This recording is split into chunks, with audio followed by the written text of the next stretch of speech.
What's up, y'all? I'm out here at the range again. As you can see, been out here testing out some new tools, some really interesting stuff, and this one right here is another new kid on the block. As you can see, the Ruger Super Wrangler 22 single action.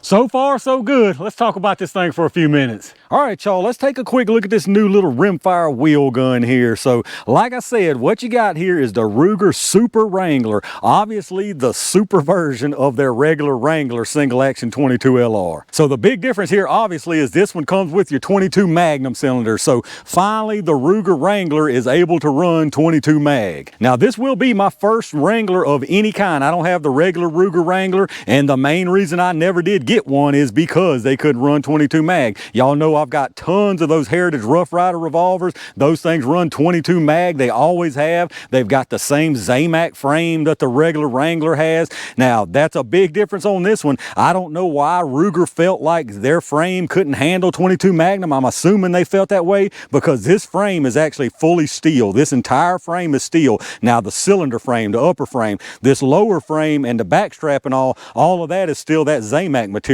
So it's still, you probably still can't get these in the States where you can't have them because of that melting point nonsense. So just keep in mind, the bottom of this, all this is still Zamac, but this entire section here is steel. And with that being said, this is a heavy little booger. The guys up at my local shop, even when I went to go pick this thing up, they said, man, wait till you feel this. It is heavy. And they're right. This is a heavy little 22 revolver. It's much, much heavier than my Heritages. Now, this is a 5.5-inch barrel. So I brought a 4 3/4-inch Heritage just to do a little bit of comparison. I don't want to get too deep into weeds on that right now, but 4 3/4, the Heritage also has a 6.5. So it's kind of a weird measurement here for 5.5 on the Super Wrangler. I guess they did that because of the Magnum, because their regular Wranglers are 4.62. So this one's a little bit longer than the regular Wrangler. So like I said, it's a 5.5-inch cold hammer forged barrel with a 1 in 14 twist. Again, steel cylinder frame. Now it's got some upgraded sights on this one too. You got some fully adjustable for windage and elevation, nice target type sights on the back, and then you got the fixed blade on the front. It's got an armor black Cerakote finish on it, all except the cylinders. The cylinders are both blued, but the rest of it's that Cerakote finish on it. It operates just the same as the regular Wrangler. Like I said, single action only. Got your loading gate there. You don't have to pull your hammer back like you do with the Heritages. So there's no click positions either. So I'll have to get used to that. You know, it's kind of a little bit trickier to index to eject your rounds without the click position, but not a huge deal. Now this one doesn't have the manual safety like the Heritage, which a lot of people don't like. Instead, it's got the transfer bar there, and then you got a loading gate lockout too, so you can't cock your hammer with the loading gate open. Now obviously it also comes with your 22 mag cylinder. They did engrave it 22 Win Mag so you don't get them mixed up. Would have been nice if they'd put 22 LR on this one, but I guess it's not a big deal as long as the mag is marked. Very simple to change the cylinders. Obviously you just push a little pin here, pull the cylinder pin out and slide it out the side there and slide the new one in. Now I'm sure y'all have noticed the wood grips on here, and it looks absolutely amazing with those wood grips and that black Cerakote, but it did not come with these.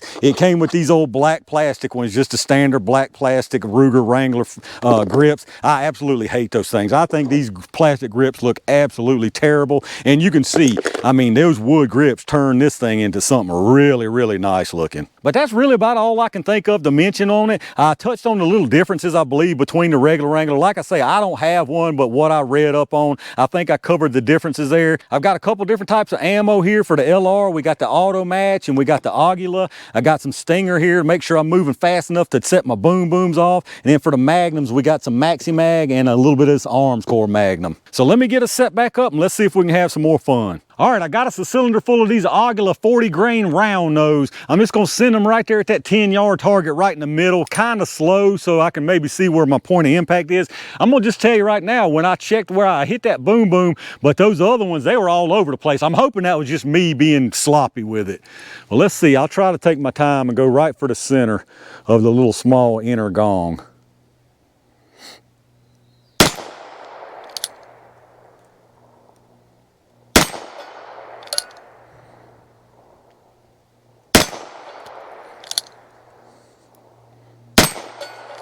What the heck?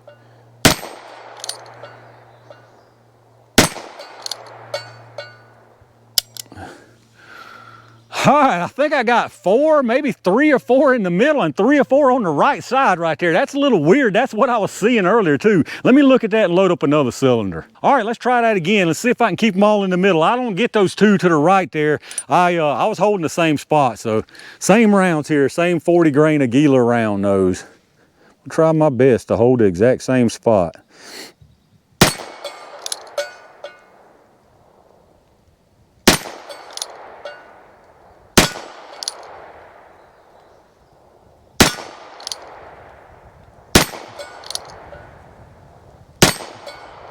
I think that was it, wasn't it? Yeah, that was it. It looked like they're high and right. I'm gonna sit down at the bench and run a cylinder and see what happens. All right, let's try that one more time, y'all. I'm gonna do it from the bench here and find out if it's just me being sloppy or if this thing is slinging rounds everywhere. Got 6 rounds of the same stuff, that Aguila 40 grain. Let's see what we do here.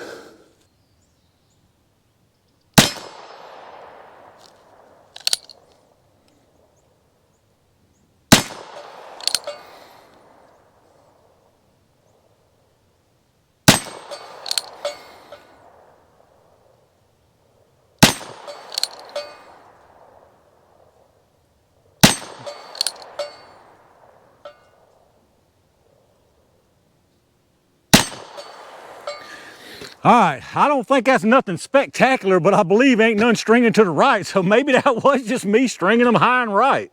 All right, since I already got a setup for bench work here, I'll switch it over to the mag cylinder. I'm gonna see where that's grouping at too. I got the 40 grain Maxi Mag JHPs in it.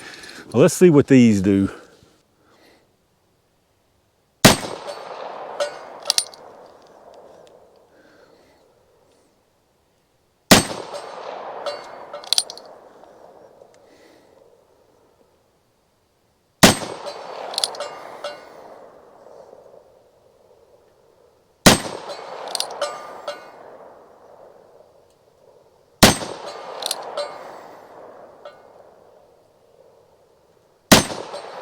I think that was it, wasn't it?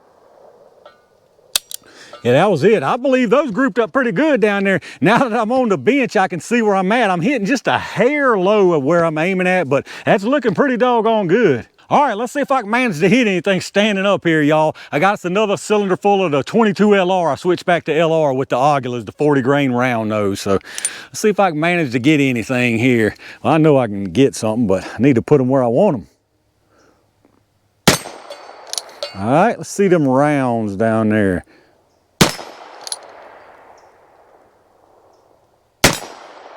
All right, let's go out to 25. Ah, nope. There we go. There we go. Ah, was that it? Man, 6 rounds goes fast. All right, let's do that one more time with the auto match. This time it's the auto match 40 grain round nose, pretty much the same stuff, just non-plated. So I'll do 1, 2, 3, and then 3 on the 25 again. See what we get here, y'all.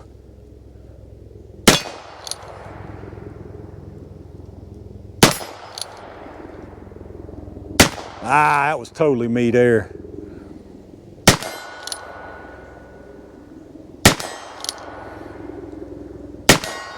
That was it, wasn't it? Yep, that was it. So not too bad so far. All right, back to the Magnums, y'all. I got our Magnum cylinder back in and got us loaded up with another 6 of those Maxi Mags, the 40 grain JHPs. I got us out there at 50 yards now. I know I've been missing at 25, so when I miss at 25, I just double the distance.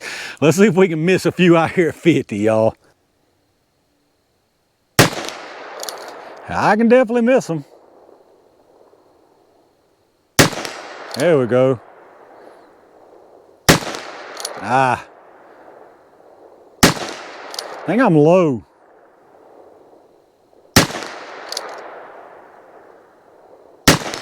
There we go. I was the last one, wasn't it? Yeah, 2 out of 6. I believe I was holding low. Let me get back up here close. All right, I missed some at 50, so I figured why not move on out to 100. So I got to set up out there at 100. As you notice, though, I'm sitting my behind down. Got more of these Maxi Mags loaded up, the CCI 22 Mags. Let's see if I can hit anything out there at 100 from the bench here.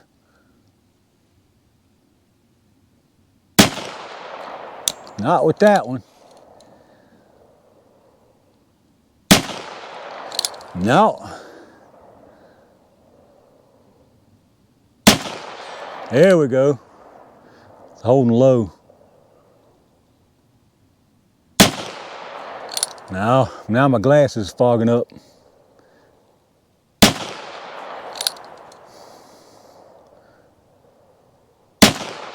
There we go. Was that? I think that was it. Yeah, I hit 2 out of 4 at 100 too. I just can't get more than 2. All right, I moved back up here close like I got some sense, y'all. I got us a couple of 2-liter set up and a boom boom down there. Got some more of these Maxi Mags loaded up. Well, let's see what these things will do.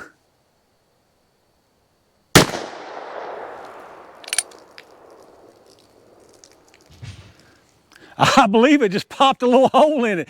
Yeah, it's leaking out. I heard some leaking. I thought something was leaking near me. Let's see if we can get the other one.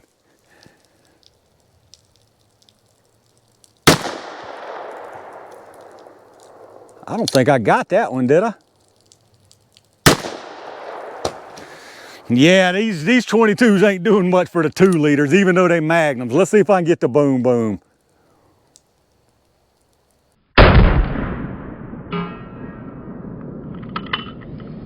That's more like it. That was all of them. So them bottles wasn't hitting on much, but at least we got the boom boom. All right, y'all, I hate to leave the job half done on that bottle, so let's try it one more time.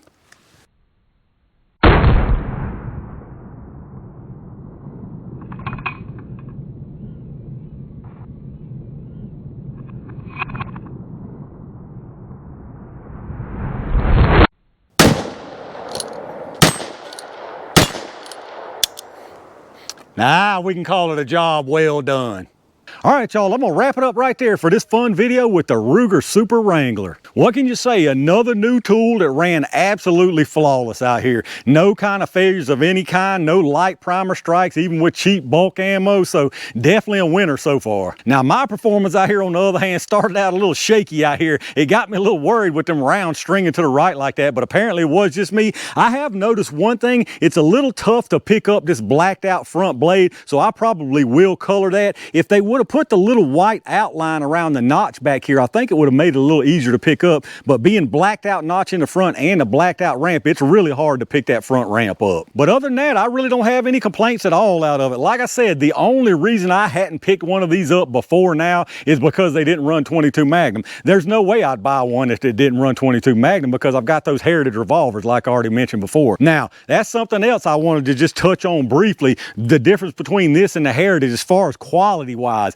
I'm gonna tell you right now, as far as the appearance of this, the finish on this, this does look a little better, but that's only because they Cerakoted this. If they would have blued this frame, I'm gonna tell you right now, it would not have looked too nice, because you can tell there's some very rough machining under this frame, which is kind of a shame, because I would have actually liked to see them do a little more refining on that frame and do a really nice bluing job. You know, you're going away from that Zamac, which is terrible at retaining bluing, and you went to steel. You just missed a golden opportunity. It probably would have cost a little bit more, but me personally, I would have paid a little bit more for a really nice glossy black bluing job. But other than that, if somebody tries to tell you that there's some leaps and bounds worth of difference in quality between this Wrangler and the Heritage Rough Rider, that is absolutely false. That is absolutely not true. Both of these things run just as good. The fit and finish is about the same on both of them. Again, this finish looks better because of that Cerakote, but that's the only reason. Now, I will say, with this black Cerakote and these wood grips, this thing looks really nice. But let me know what y'all think about it. Any of y'all out there picked up one of these Super Wranglers already? Do you plan on picking one up, or are you